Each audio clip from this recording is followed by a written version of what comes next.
Nort3y Productions, founded in 2017 when I was at college studying creative media production. And you know, before that point I didn't even know what to do. Like before that I done game design at a different college, and then I was just on that course just studying the art of filmmaking.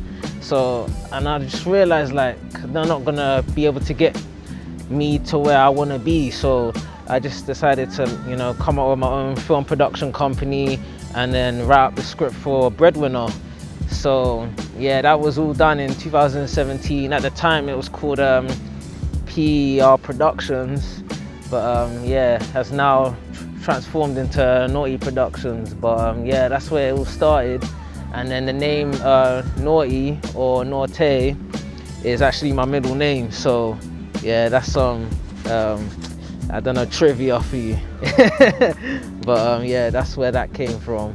But yeah, like it's crazy, like it's already been 2 years since then, and yeah, I've just learned a lot in it, just like making films, writing, you know, narratives, just image quality, just everything with that, just watching other people's short films, just studying just the art of filmmaking on YouTube, and you know, just going to uni and continuing studying just film production, you know. So yeah, I've learned a lot along the way, and I continue to, and yeah, that's it. And there's a lot of like good things coming. NITTIES from South, Beat and Delete 2, you know, it's exciting times, exciting. And I like to tell like different narratives as well, so it's not always your typical like hood film or whatever. I like to tell stories from a different perspective, like usually stories that's usually like in the shadows that people don't shed light on.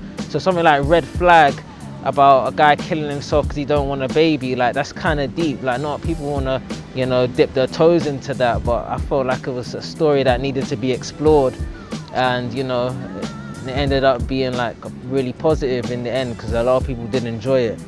So yeah, like with my films, it's very I'd say it's very different. Like you couldn't compare it to what's out there, you know. I think that's the unique selling point. It's very, you know, creative, different, entertaining, and you know, like that's why I feel like a lot of people just keep coming back to it. You know, you got something like Beat and Delete, like that was Beat and Delete it wasn't even planned. Like that was shot right in between I was filming Breadwinner during like the dry spots where we couldn't film. I was just like, oh, let me just do something instead of, you know, wasting time, because all this time is valuable. I could be doing something. So I wrote the script for Beat and Delete, and then, you know, just done amazingly. You know, I didn't expect it to get almost 500,000 views. Like it's just crazy, you know. Like honestly, never expected it. Yeah, it's just mad. It's really mad. Like proper, because I tried to even get that one on Million Youth Media and they rejected it. So you know, I was a bit disheartened by that at the time, and then you know, a few people was like, oh, just put on your own channel, it'll do well. I done that, and yeah, just like far exceeded my expectations of the performance. So yeah, I'm grateful for that, and you know, yeah, so that's amazing. And then I was able to put out Breadwinner, you know, a month or so afterwards, like a New Year's Day special, and Breadwinner 2. And you know, the character Breadwinner as well, like I've really feel like that character's come a long way. It's kind of like, you can even compare Breadwinner to like a superhero at this point, like as in terms of a character.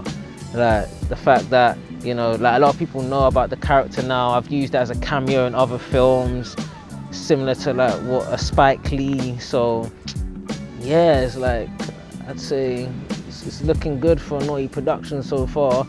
And another one of the visions as well is to build a team, build Nort3y Productions up, you know. So right now it's just myself, and sometimes I pay a couple other people like DOPs, sound, lighting guys, but like I'm really looking to, you know, formulate this team into 2020. So this is it. This is the location for Breadwinner 1, the infamous cage where we shot many scenes. Wow, time's gone so quick, you know, it just flies. Like, I shot that last year, and well, now towards the end of 2019, so it's like, it's crazy, like a year and a half. Like, it's like, it just makes you reflect on like how far we've come in it and like what we've accomplished, you know, since. So yeah, just forever grateful, and I love just coming back here and just seeing like where we started.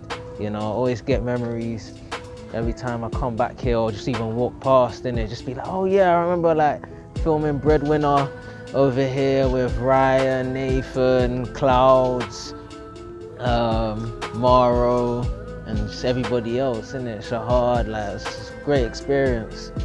So yeah, hopefully I'm able to revisit this cage in a future film. My 2020 vision, basically what I want to achieve is just more films and just better films, you know, and not just short films, but I also want to dive into doing a web series as well, just trying to jump into that field, you know, just take everything I've learned making the short films and then just, you know, transfer that into the web series, something that, you know, can just keep the audience coming, you know. So with short films, they just come for the one film, but then with the web series, they can come for like multiple episodes.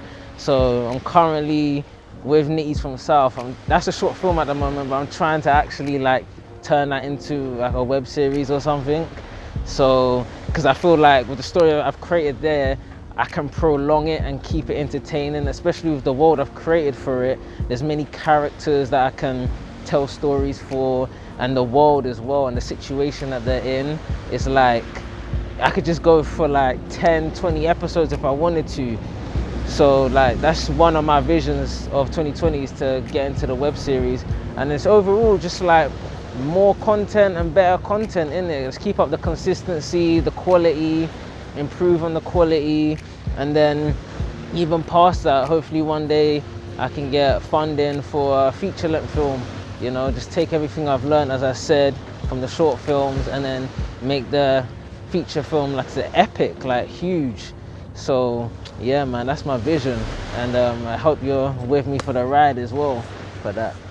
Alright, cool. So NITTIES from South, it's coming soon, early 2020, and it's basically about these 3 girls, and one of them has been peer pressured into taking cocaine, and then she takes it and ends up going on this trip on this like elusive world, and she's trying to like navigate her way out, but her friends are keep pulling her back. So like, it's the most, I'd say, experimental film I've made. So in terms of the response, I don't know what to expect, but you know Nort3y Productions when you see one, you get me? So it's gonna be unique, it's gonna be fantastic in that way, it's gonna be entertaining, you know, it's gonna be a ride. So yeah, I hope you enjoy it. But yeah, not too long of a wait left, and yeah, trailer's dropping soon. It might even already be out by the time this comes out, but yeah. This is the infamous tunnel from Breadwinner 1. Again, this is where you had Clouds, you know, or sorry, Spooks come to meet, what's his name, Alex in the tunnel to give him the goods, and then the goods were obviously expired and no good, and then he pressed them against the wall, and then the Breadwinner came out at the tunnel over there at the lift, and then that poor Spooks just leg it. He legged it, he ran. So yeah, it's good coming back down here, seeing nothing's really changed.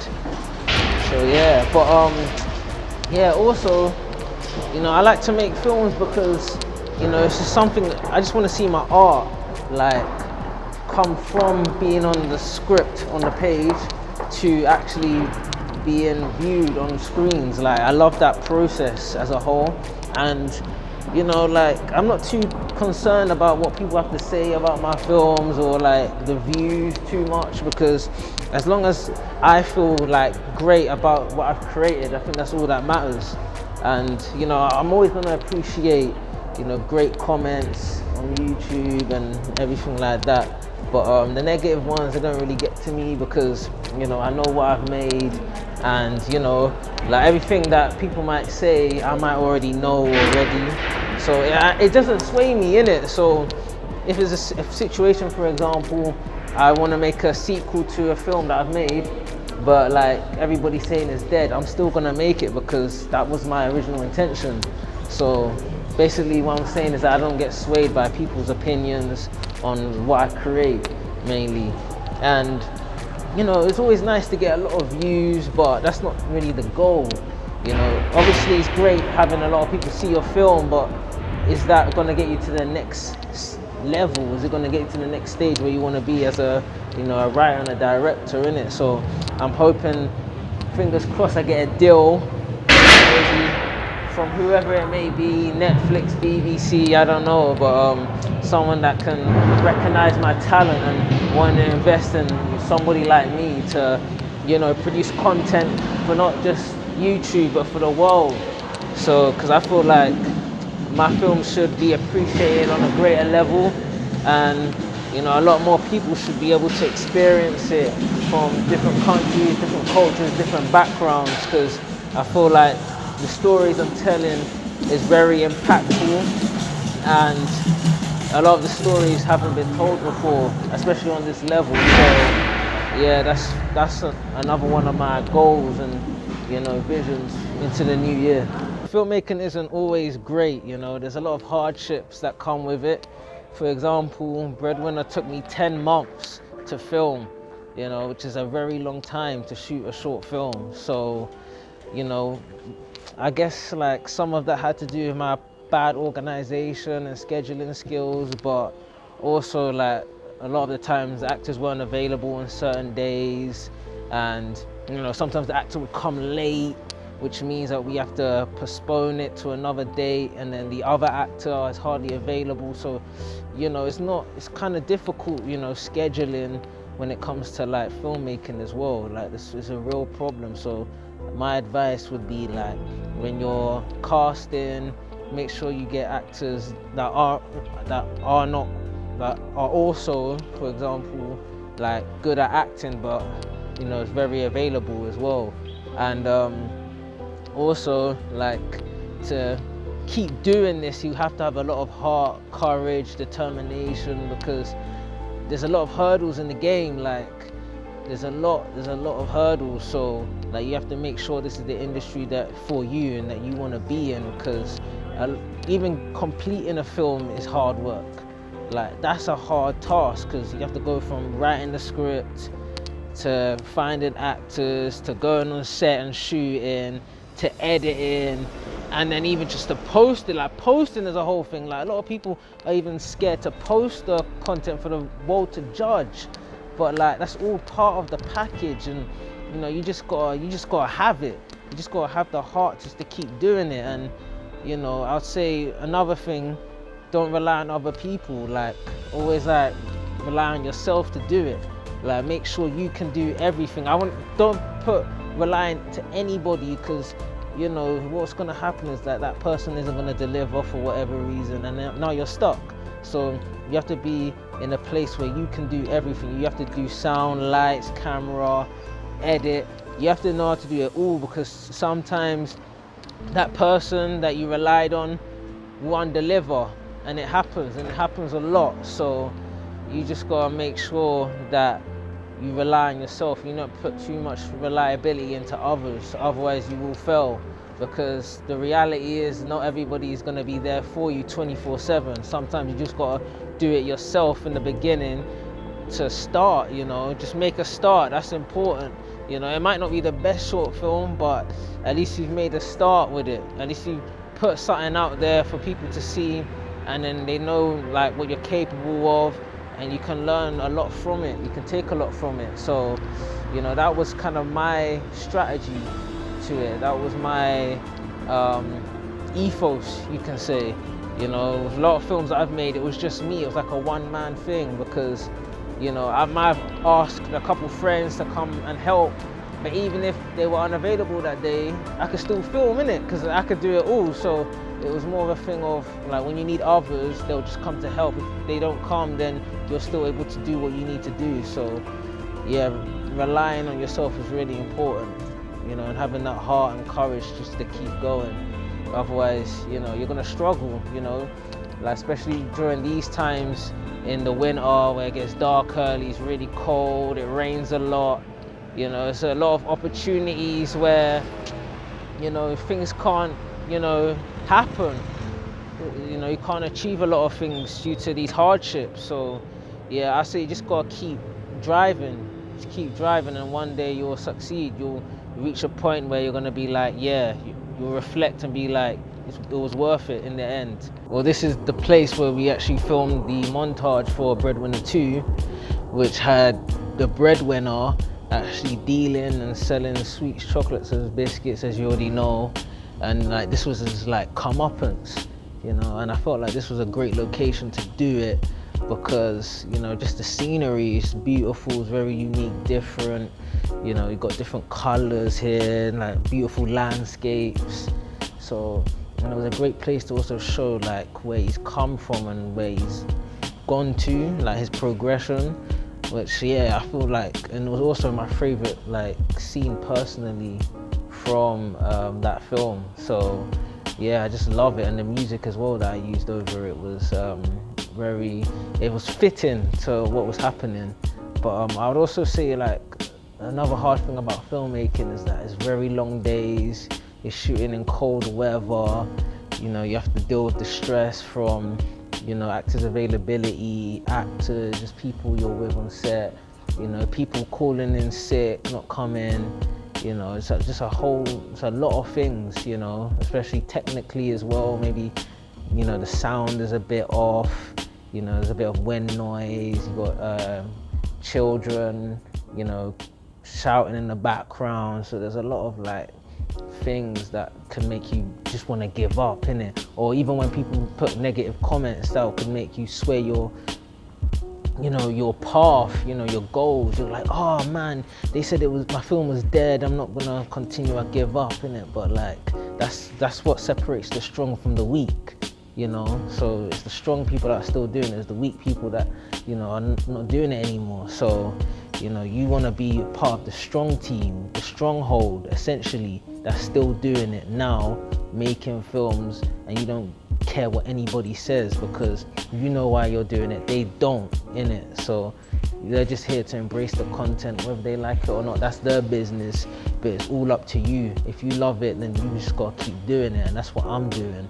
So yeah, you just gotta remember that before you get into, you know, the art of filmmaking. Just, you know why you're here, is to make sure this is for you, you know, because you don't want to start and then just give up halfway, innit? You just want to be fully committed. Like, I'm at a point where I'm fully committed, like nothing's gonna make me, you know, second guess what I'm doing. Like, I'm 100% in no matter what happens, you understand? And that's the mentality you gotta be at if you want to like sustain in this career, innit? That's what I'd say. But when I was making Beat and Delete 2, which is coming out soon, there was a lot of gaps in between, and, you know, me personally, I don't like to wait because like time is money, and I'd rather be doing something productive during that time. So I came up with the idea for the podcast, the Nort3y Podcast, which allows people from the local community or just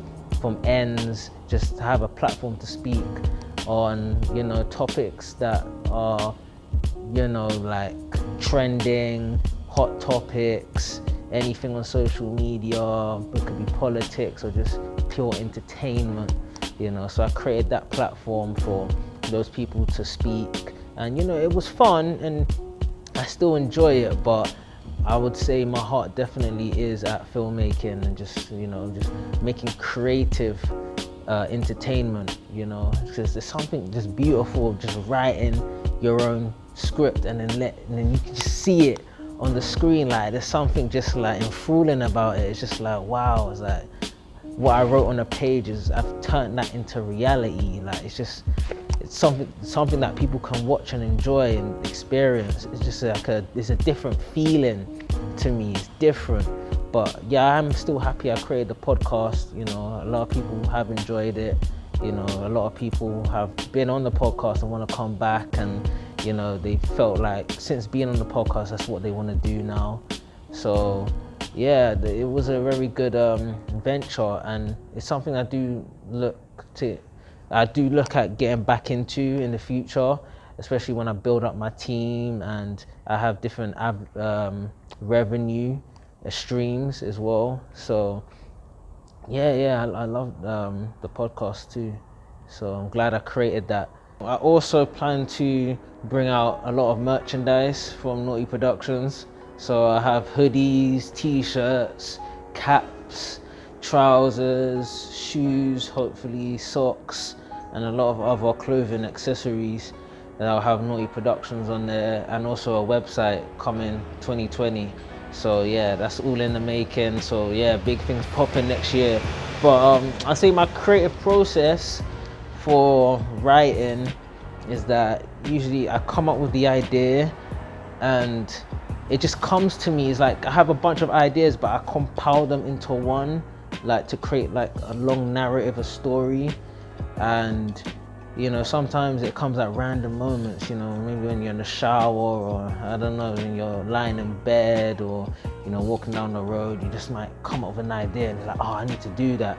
And then before I even start writing the script, I have a Word document of just a bunch of ideas, and I just develop it. So I do a scene breakdown, a synopsis, you know, character motivations, character goals, just character breakdowns, the world breakdown, just everything before I actually get on to writing the script itself, because that makes it so much easier to write the script. And then you pretty much can, it's so much easier as well, like when you have everything planned beforehand, and when you get to writing the script, it's so easy. It just writes itself very naturally with the dialogue and just everything like that. But my advice is, before you even start writing the script, make sure you know how it's gonna start and end, and also the middle, because those are like your like, say, stabilizers in the story.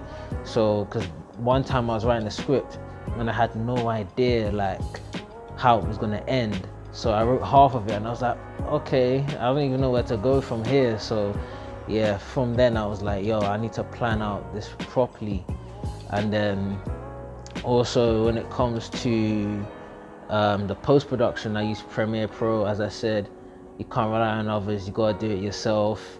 For example, Red Flag, I was waiting a very long time for an edit, and you know, it was too long for me. I had to do it myself, got it in, I got it edited and got it out, you know, within like 2 weeks. So yeah, like as I said, you just gotta do it yourself. Or if you can't, just learn. You gotta learn how to use a camera, gotta learn how to edit, because a lot of times people ain't there, innit? And I know budgets can be kind of low, but you just gotta use what you got, and you just gotta ride it out until you can get to the next level.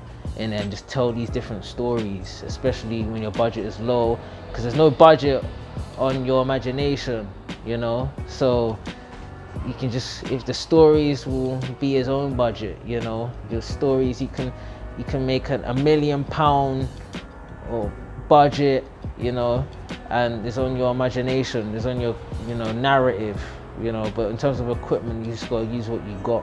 But with Breadwinner, I say the original idea and the concept for that was inspired by you know, in school you'd sell sweets, and you know, you had a couple people that did it, and I was just like, yo, it'd be interesting to put that on a bigger scale. Like, that would be sick. Like, imagine, like, okay, this is a little school thing, but imagine like actually bring that onto the streets. Like, that's different. And you know, a few people did appreciate it, a lot of people did. Some people were just like, oh, that's unrealistic. But I don't think they know what, you know, art is, making films, entertainment, like what isn't realistic, to be honest, you know. Like everything you watch on TV, the games you play, is all unrealistic. Even some music you listen to, they're spitting about things that they weren't doing. So you just gotta take it for what it is. It's just for entertainment purposes, but also there's a bit of reality in that. Like, some of those things were actually happening. So what I wanted to do with Breadwinner is exactly that, just put it onto a different scale, like, and I just think the execution was just like top notch with that. So yeah, that was great, and it led on to the second one, which was very successful. and then also the beat and delete. So beat and delete, that idea stemmed from, you know, a lot of peer pressure happening in like the community and, you know, in your area by your friends to do a certain thing by a certain age, or to be at a certain point in your life at like a certain age. So it was really like a commentary on that, but just so with a comedic twist on it, but still having those important issues mentioned and there so people can take in. And another advice I'd give people is like, don't let views like bring you down. Like just because something hasn't reached, you know, 100,000 views or a million views doesn't deem it as unsuccessful. Like as long as the people watching it love it, or as long as you love it, then that's all that matters, you know. And then as long as you keep consistent, you know, that's only gonna go up, you know, because people respect your consistency and your commitment, and you know that just bring more people on board. More people would watch it and just enjoy it. So that's one advice I'd give. But the idea for Red Flag, that was like my first naturalistic drama that I've created, and you know the idea for this one, I just wanted to create something like different, like, and you know it was a big issue as well that I feel is happening behind closed doors, but a lot of people ain't speaking about, and that's domestic violence.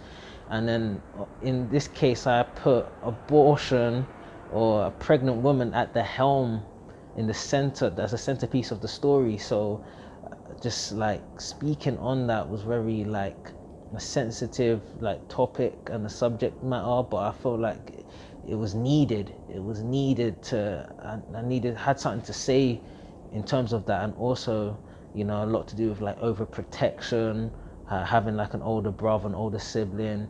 So overprotection, how that could affect things, you know.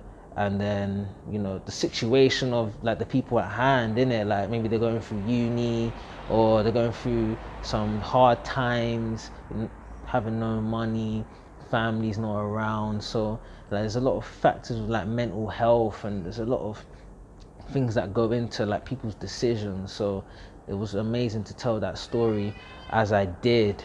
The response for that was also great. So I do love that people was able to, you know, resonate with what I created there.